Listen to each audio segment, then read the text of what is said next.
The fact that you're even here, whether you wanted to be here or your parent dragged you out, is something I think a lot about. I think, I'm so grateful for entrepreneurship.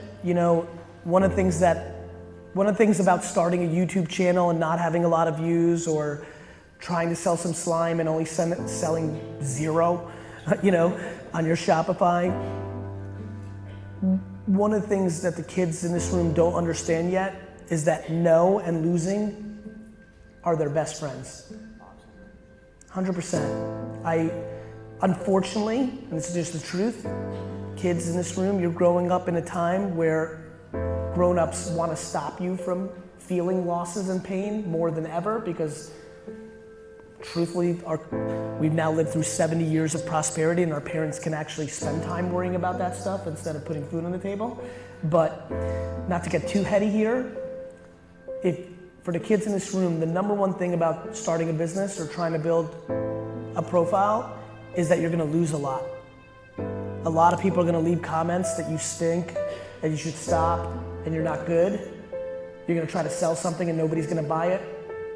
I think back to one story I never tell that I just got inspired to tell in this room, just remembered, was I actually sold stuff door to door a lot more as a kid than I remembered. I just thought about it the other day.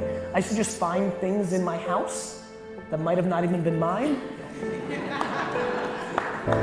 And I used to just walk around Edison, New Jersey, ringing people's doorbells and asking them if they wanted to buy it. I was, you wanna buy this weird t-shirt or this pencil?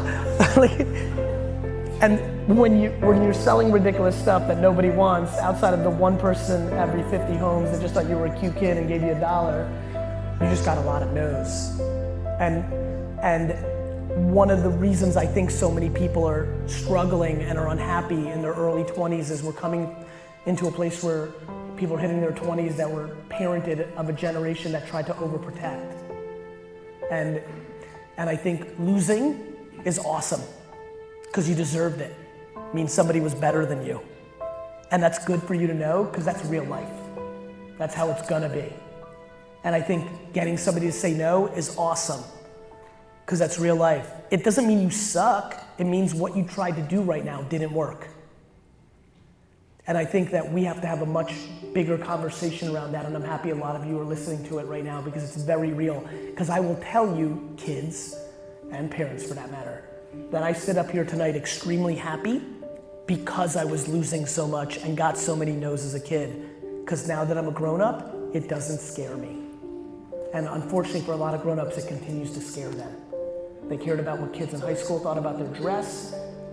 They cared about opinions, and they were overprotected, and it made them incapable. I really believe in the zoo animal thing.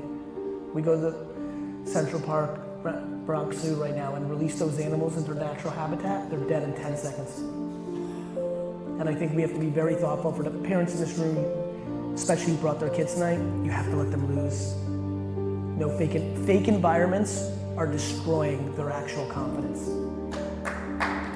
It's true.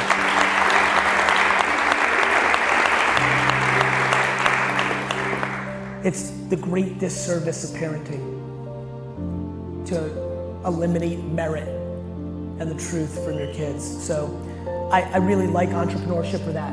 My mom didn't micromanage, she let me live, which means the system said no to me a lot. I did a lot of card shows that I didn't do well on. I had a lot of bad things happen.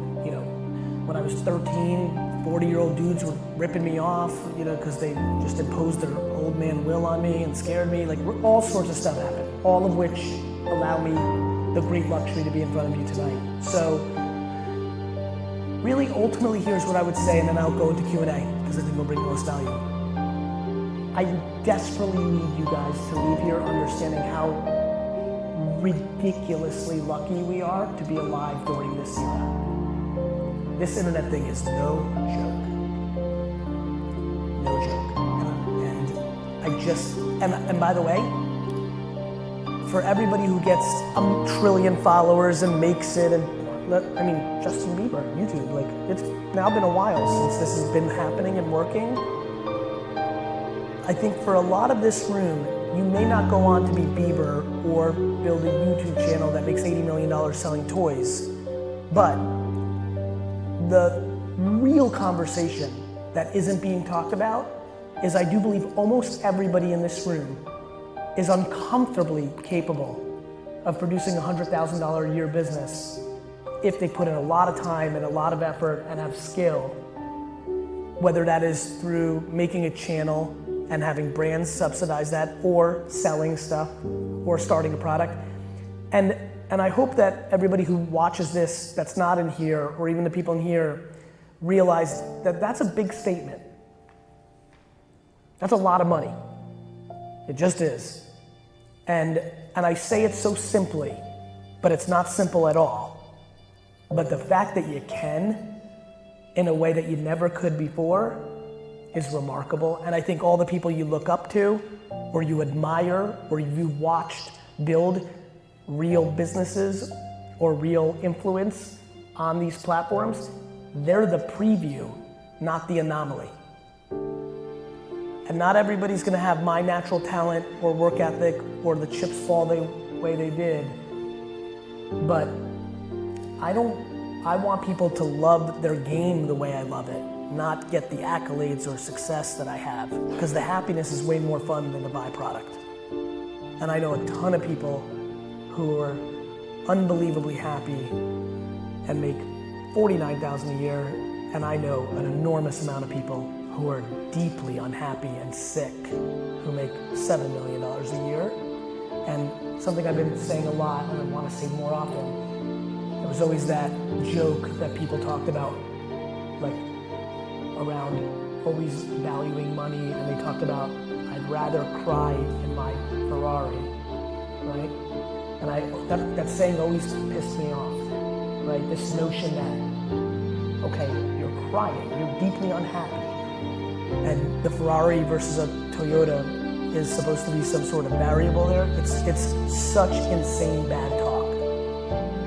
Everybody should aspire to be smiling in their Toyota. If you find out and understand yourself, and you put yourself in the best position, and you happen to have talent, and you put in a ridiculous amount of work, then you might be able to smile in your Ferrari.